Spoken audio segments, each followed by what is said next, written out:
What do Inauguration Day, Martin Luther King Day, and the College Football Playoff National Championship game all have in common? Well, the obvious answer is that they will all be occurring on Monday, January 20th. But the less obvious answer is that all of them are connected in some way to your ability to attract and retain talent in the oil and gas industry. And over the next couple of minutes, I, Joe Sinnott, will explain how and why those connections make sense, and I promise they do make sense. But first, let's start with a statistic related to that upcoming Notre Dame-Ohio State game. And that is that Notre Dame has not beaten Ohio State in 88 years. Now, they've only played 6 times in those 88 years, but still, Ohio State has emerged victorious in all of those contests, including last season's heartbreaking last-second victory against Notre Dame in South Bend. And of course, I say heartbreaking because I am a Notre Dame fan and I happen to be at that game. But nevertheless, today on the Energy Detox, we're going to focus on the positive. We're going to focus on a victory that Notre Dame did have over Ohio State in the last 88 years, albeit not a victory on the field, but a victory in recruiting. Because in the late 1960s, Notre Dame won the recruiting battle for Thom Gatewood, a star athlete from Baltimore, Maryland. And Thom was heavily recruited by Ohio State and about 200 other schools, but ultimately he chose Notre Dame because Notre Dame's message was different. What he heard or didn't hear from Coach Ara Parseghian was, again, different from what he was hearing from everybody else, from all the other coaches, including Woody Hayes of Ohio State. Because Ara Parseghian told Thom, look, I'm not going to tell you that you're going to be an All-American.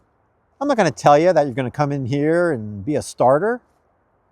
All I'm going to tell you is that if you come here and you work hard on the field, well, you know what? You might see some playing time. And if you work hard in the classroom, well, then you're going to play for a lifetime in terms of the game of life, of course, and the value of an education. But beyond that, Ara Parseghian made no promises. It was a very understated sales pitch, if you will. And Thom loved it. Thom loved that this guy, this coach, was leaning on integrity, was leaning on the fact that merit was going to help him move up, again, if Thom put the effort in. But that was it. Certainly different from what you see today in terms of name, image, and likeness deals and all of the various promises and guarantees that athletes are expecting from universities. But setting aside the perhaps refreshing nature of that recruiting approach in the 1960s versus 2025, let's bring it back to you. What are you doing that mirrors Ara Parseghian's confident, understated approach that doesn't try to keep up with the Joneses, that doesn't try to lean on a bunch of promises that he may not have been able to keep, but instead, again, leans on integrity, leans on confidence, leans on a sales pitch that really shifts things to the recruit? What opportunities do you have to say, hey, here at our company or here on my team, we really are not into making promises and guarantees that we can't keep or that are going to leave us in a lurch down the road. So if you trust our approach and if you're willing to work hard, come and join us. Otherwise, we're not for you. Again, that takes confidence.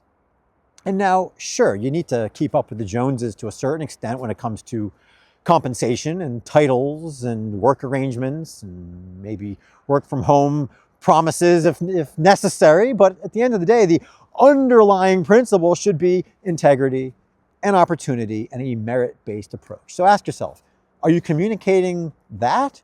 Or do you find yourself in this sometimes sickening position where you're just trying to offer what everybody else is offering to attract and retain talent? That being said, let's move on to the next connection. Let's move on to Martin Luther King Day. What does Martin Luther King and Martin Luther King Day have to do with recruiting? Well, as I said, Thom Gatewood was recruited in the late 1960s. And if you're familiar with the late 1960s, there was a bit of strife here in the United States, especially when it came to race relations. In fact, Thom Gatewood signed with Notre Dame just a couple of months before Martin Luther King Jr. was assassinated.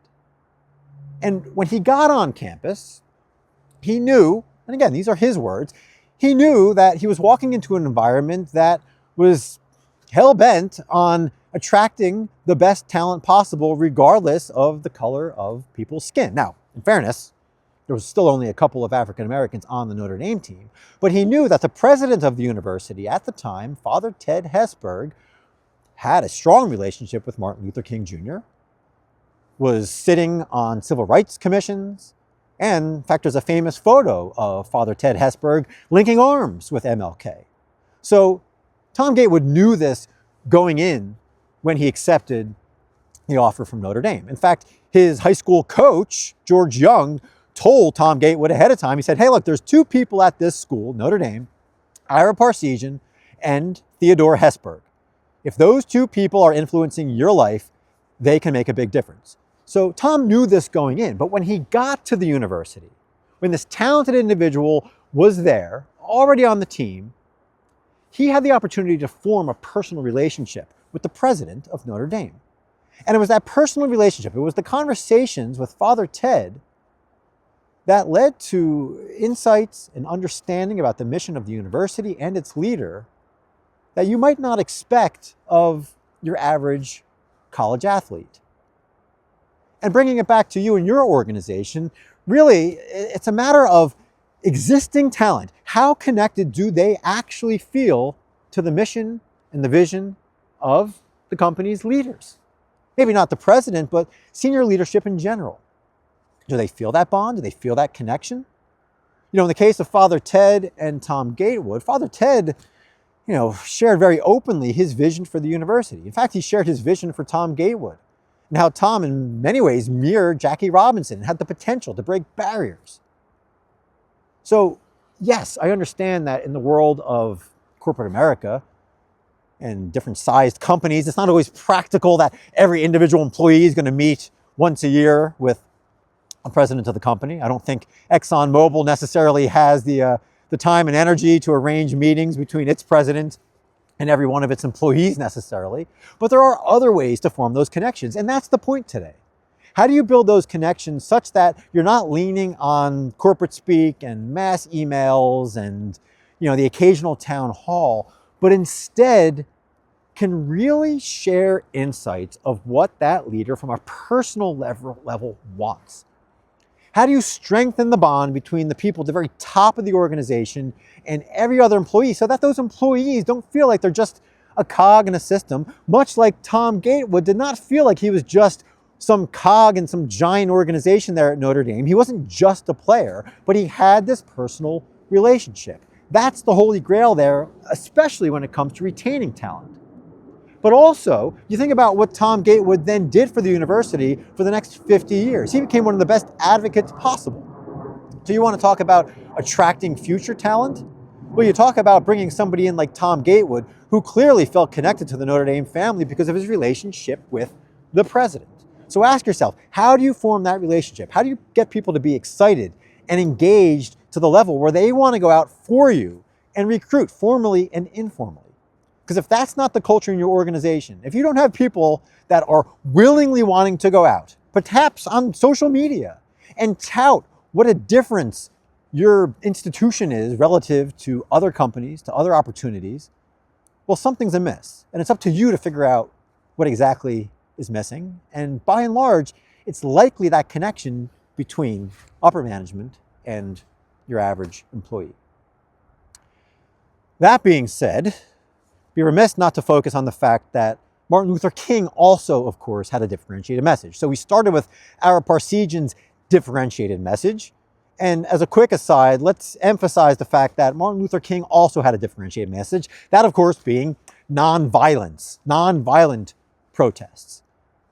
Now, in fairness, though, that is a bit at odds with the current coach of Notre Dame, Marcus Freeman, who is on record talking about the need for his team to embrace violence and play with violence and choose violence. But nevertheless, obviously, we're talking about different violence here. And we're also talking about, of course, the fact that Notre Dame's coach, Marcus Freeman, has an opportunity to be the first African-American coach to win a college football national championship.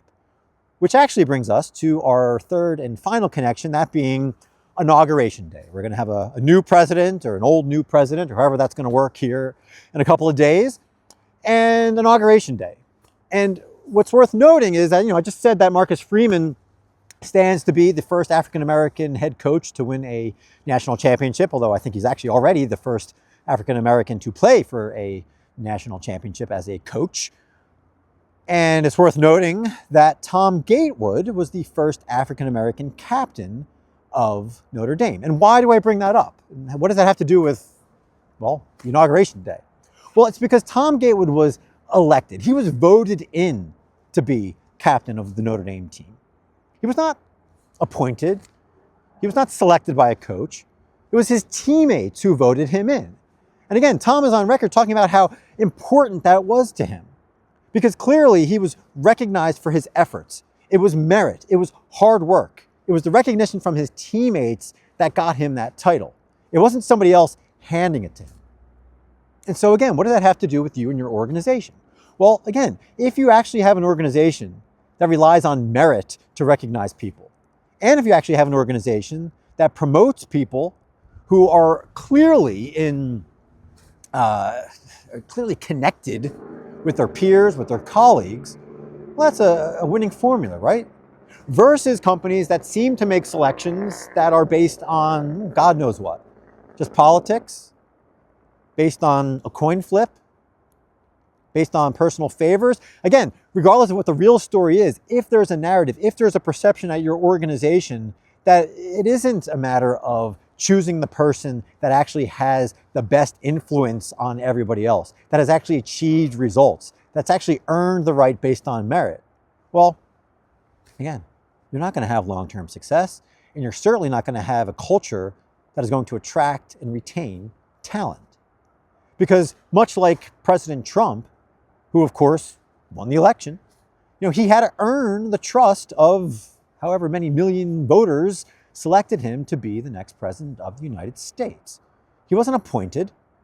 He wasn't selected. He was voted in, much as Thom Gatewood was voted into office. So again, do you have an environment where the perception, at least, is that the best candidates are being chosen for jobs?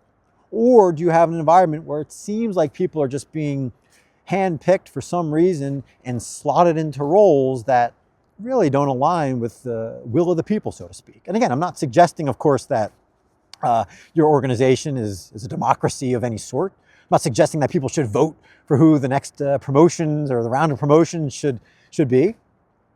But it is necessary to make sure that you can clearly demonstrate to both your existing talent and future talent that you rely on merit first.